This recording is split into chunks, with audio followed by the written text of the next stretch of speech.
Climber stranded without shelter for 3 days on a high Himalayan mountain.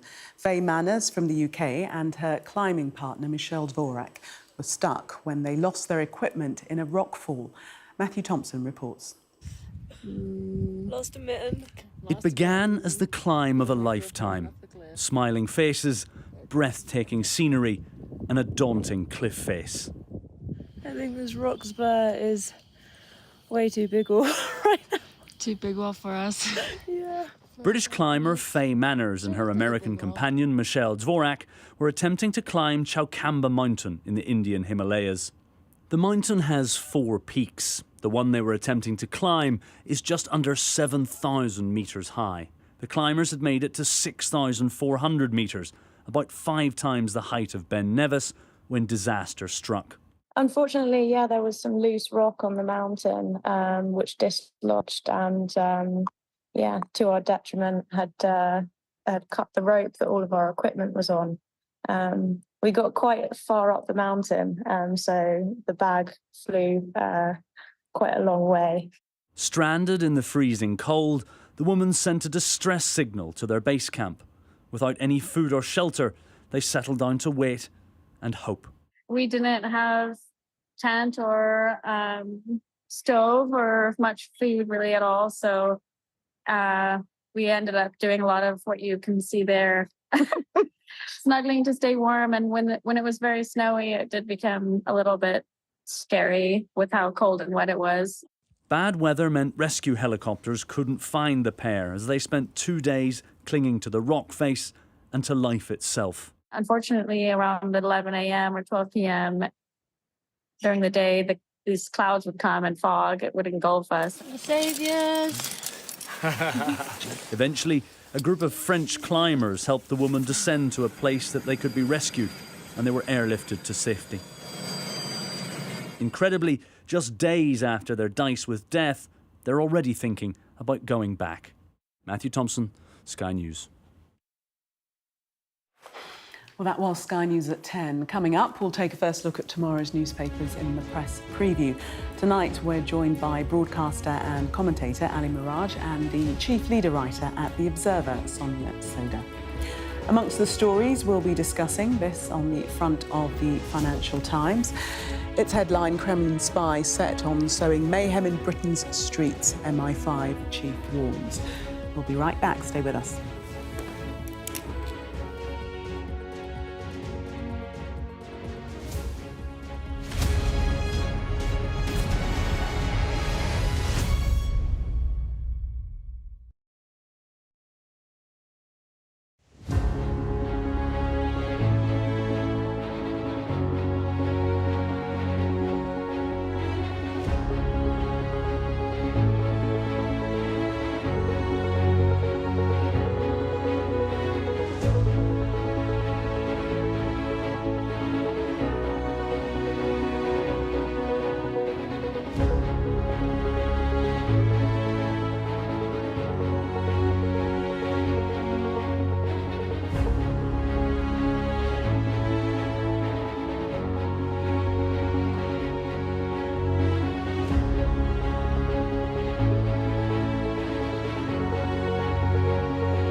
There's always more to the news than a headline.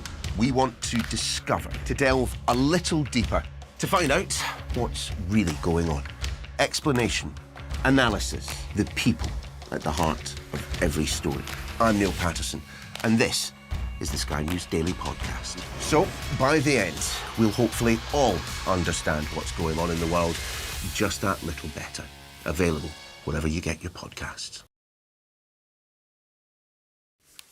Yeah, exactly. You are watching Sky News. In just a moment, the press preview.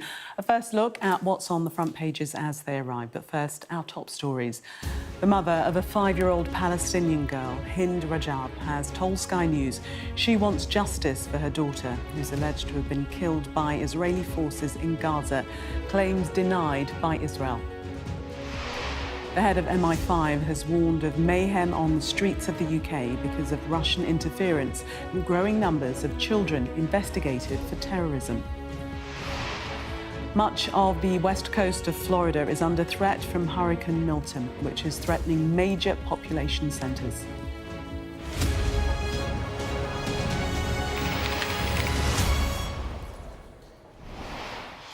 You are watching the press preview, a first look at what's on the front pages as they arrive. It's time to see what's making the headlines with broadcaster and commentator Ali Miraj, chief and leader writer at The Observer, Sonia Soda. They'll be with us from now until just before midnight. So let's see what's on some of those front pages for you now. Well, the head of MI5's warning that Russian spies, along with agents of Iran, are working to cause mayhem on the streets of the UK. That's the top story in the Financial Times. Same story in the Eye. MI5 warns about Iran plots on British soil. The Mail too leads with that story, saying Russia is plotting mayhem. A similar headline, our enemy's mission to cause mayhem, in the Express. The Telegraph reports that Chancellor Rachel Reeves may limit the tax-free amount people can withdraw from their pension pots. The Guardian, meanwhile, says she's pushing ahead with more government borrowing in the budget to fund investment. The Times leads with a big increase in the UK population, fuelled by migration. Boris Johnson's interview, in which he likens life in Downing Street to a crack den, is top story in The Star. The continuing row over the expenses bill from the so-called Wagatha Christie trial between Rebecca Vardy and Colleen Rooney is top story in the Metro. And a reminder that by scanning the QR code you'll see on screen during the programme, you can check out the front pages of tomorrow's newspapers while you watch us. And we are joined by Sonia Soda and Ali Miraj. Welcome to you both. Let's start with the Eye and this warning from MI5 chief Ken McCullum that the Iranian plots on British soil are escalating, and they've foiled several. This is a speech that he made today, Ali. Well, yes, there are two sorts of sources of threats at the moment that Ken McCullum, the head of MI5, has been very open about. One is the potential source of threats from Iran. 20 foiled already. That could get worse as the situation in the Middle East escalates. But also pointing to the fact that the GRU, the Russian Secret Service, could play havoc on the streets already. A number of plots already foiled there as well, which is a serious concern. And overall, we're seeing that there's been an increase in plots that have been foiled by 48% increase year on year, which is huge. Now, is any of this a great surprise? Not really. When I was involved in a review when the Conservative Party was in opposition on national and international security, one of the things that we were looking at was taking these threats in the round. I mean, when you make foreign policy, it's not to say that your foreign policy should be dictated by the threat of domestic attack, but it has to be taken into the round. So it's really of little surprise, is it not, that if we're supporting Ukraine, as we rightly should in Russia, that there's going to be a threat to us, and if also the situation in the Middle East is escalating, that will also pose threats. And there are kids as young as 13 apparently getting radicalised and potentially being involved in terrorist plots. Very concerning indeed. Yeah, that's a development that came to the fore, and that's something new that we've heard from the MI5 chief, that young people are being radicalised in incredible numbers. One in 8 is a young person that's been radicalised. Yeah, and I think there's been a threefold increase in the number of suspects who are under 18, so that's obviously kind of a great concern. I'm sure it's linked to online radicalisation, grooming online. We know that there have been long-standing issues with that when it comes to far-right terrorism, when it comes to Islamist terrorism. So I'm sure it will be a factor of all that, a factor to do with that. You know, it is in some ways you would expect the chief of MI5 to be setting this out, because it's also part of a sort of pointing out to the government that MI5 is quite thinly resourced at the moment and they need more funding. Right. But it certainly is very well backed up with statistics, I think. And, you know, coming on to our next story, the budget, I think it shows just how many demands on spending there's going to be. Mm-hmm. Before we get to that, the Mail also on Russia plotting mayhem in Britain, mayhem on the streets. Same story, Ali. Yeah, it's the same story, and it does talk about the minors now, people as young as 13 being poisoned by online extremism. Now, there has been a lot of talk about the PREVENT strategy not working. And the question I always have for people who say that it's not working and it's targeting certain communities is, well, that's all fine. What do you want to put in its place? I mean, the thing is that PREVENT strategy was initially put in place to prevent Islamist radicalisation taking place, where people are being inculcated with radical ideas and then going and blowing us up on the tube. That's what it was meant to be. Now, at the moment, according to Ken McCullum, the head of MI5, 75% of all the investigations going on and all the plots being foiled are Islamist-inspired attacks, potentially, and 25% to far-right extremism. You've also got the other issue that Sonia's talking about resource allocation, and it's very interesting that it's also mentioned in the FT here that he says very, very starkly, when the UK is playing a leading role in supporting Ukraine, it means we loom large in the fevered imagination of Putin's regime. I mean, it's very, very stark language from the MI5 chief that some years ago we'd have probably never even heard the name of. I mean, they're coming out so openly and telling us the threats facing us, and I just think we need to understand what's at stake here, and we need to understand the risk to our country, and we all need to be signed up to it. I mean, that's why he's basically telling us, presumably, to be more vigilant. Mm. But very startling, very worrying that he's saying that civilians could be targets. That could be the future. Yeah, absolutely. It's very, very sobering indeed. Let's have a look at the Telegraph. The Chancellor looking at cuts to pensions withdrawals. Ali, take us into this. Yeah, I mean, look, we know that the budget's coming up. Rachel Reeves has got a hell of a job to balance all the particular parties who want her to do different things. She's trying to find money. There's 2.7 trillion of public debt. There's 100% debt to GDP. She needs cash, and there's not much of it. She's potentially looking at the pension-free lump sum that you can take when you're 55 years old. One of my colleagues yesterday was talking about how he was delaying his holiday to get his pension because he's turning 55 and he wants that. 25% can be taken tax-free. What they're saying is it was over 260,000 you could get if you had a big enough pension pot. Now that's going to be potentially reduced to 100,000. The IFS is behind this. They're saying it makes a lot of sense. And clearly, she needs to find money from somewhere. Now, what does this mean for people who have been planning their pensions and their retirements for years ahead? I think it would be pretty bad news for them. And maybe they look at some sort of taper system. But whacking that straight from nowhere on people is going to be tough. The thing is, though, it's a tax break that disproportionately benefits the wealthy, because obviously lots of people haven't got anything close to enough in their pension to take. So because it's a 25% withdrawal rather than up to a certain amount withdrawal, basically the more you've been able to save, the more you've got in your pension, the more you can withdraw tax-free, which I think is why independent places like the Institute for Fiscal Studies are saying this. If you're looking for incremental bits of extra revenue, this is one place to look, because it does really target the wealthy. You wanted to look at The Guardian quickly before we go to the break, and this is Rachel Reeves allegedly pressing ahead with plans to borrow billions for investment. Yes, that's right. So one of the things that Rachel Reeves did in the run-up to last election was to adopt Jeremy Hunt's fiscal rule, which said that debt has to be forecast to be falling in 5 years' time. And what we've been learning through briefing in recent days is that Reeves is looking at changing the definition of debt so that actually you can borrow to invest in key bits of national infrastructure. To be honest, it was an entirely arbitrary rule in the first place. I think it's very, very needed. I think Labour's plans for public investment in order to leverage private investment are are far too low, and she is too constricted by what is an arbitrary rule. Obviously, much more important is the markets and what the markets say in terms of and how they respond in terms of interest rates and the cost of borrowing.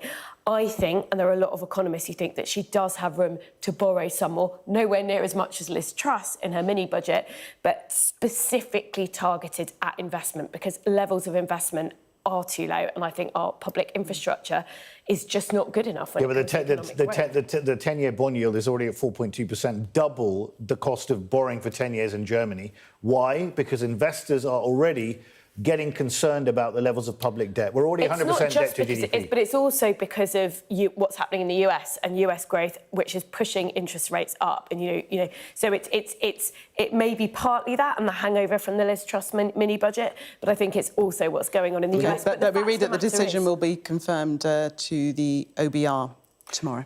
Yes. So it's going through. We're going to leave it there for the moment. Sonia and Ali, thank you very much. Let's take a break. Coming up, more of tomorrow's newspapers, including this in the Telegraph. Cleverly sprints ahead in Tory leadership race. More when we come back.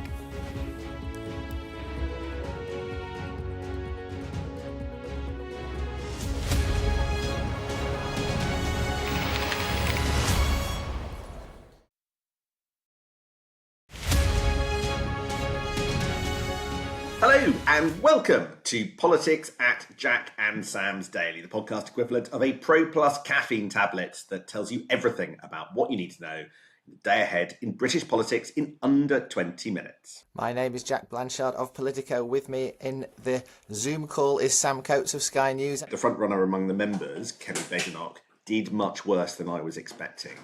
Now, traditionally and historically, MPs want to rush to back early the front-runner candidate because it helps your chances of getting a job further down the track. It's good to be seen to be there early with the person who's going to win. And the fact that even though she was topping a lot of the surveys, that she didn't get more than 6 votes behind Robert Jenrick is very ominous for her campaign. This issue had sort of bubbled away a bit last week. It was always going to come back this week because of the vote, but it was rather blown up again on Thursday due to a very prominent Labour Party commentator wading in on it and saying that Rachel Reeves might need an escape route. Now, that person was Ed Balls, who used possibly one of the most prominent Labour figures to speak about Treasury matters. Oh my God. What happened? Sorry, I've got my cat is fighting another cat through the window. I'm going to have to stop it. There's a cat fight.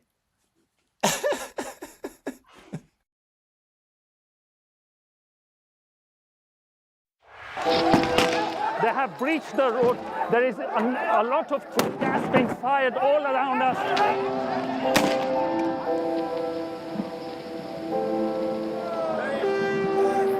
It is an absolute carnival kind of atmosphere out here for Prime Minister Modi's decisive victory. These students are defying the prohibitory order, and now they're going to be arrested.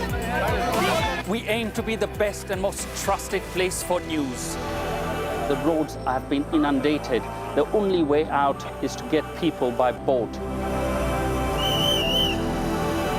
This on any given day would have been bustling with people, but today it's absolutely deserted. I'm Neville Lazarus, and I'm Sky's reporter based in Delhi.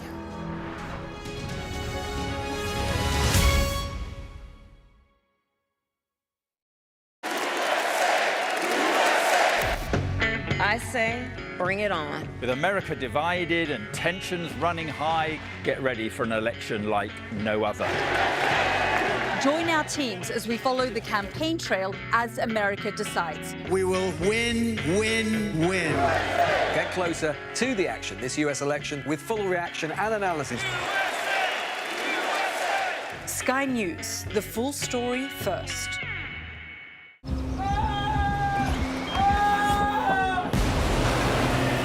most significant day of this conflict. They keep telling us that they want aid. And this is what's left of it. Tanks, heavy vehicle. Why only in America? People want their country to work. You want a job in a normal life. Why are these homes empty? I want you to be honest with people.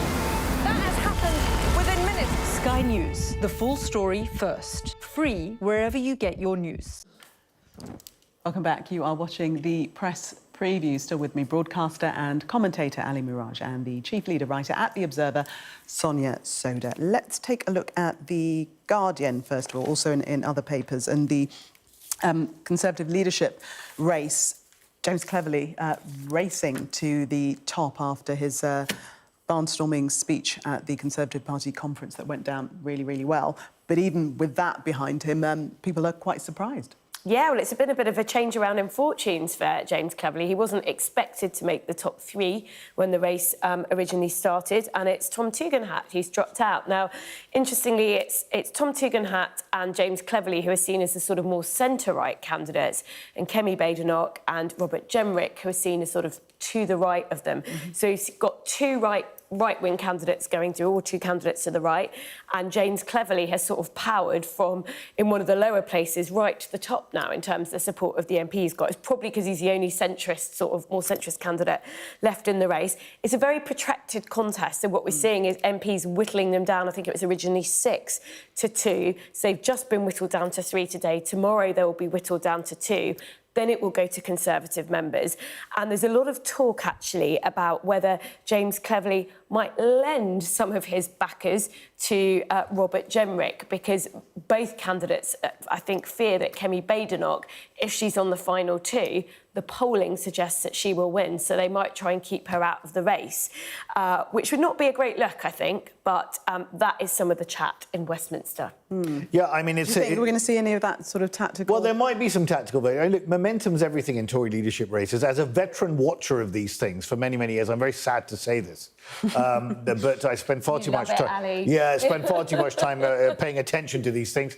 The favourite often never wins. And Cleverly has come through. He was trailing in their wake, both Badenoch and Jenrick in the first round. He's coming through. He did a very good speech at conference, that is true.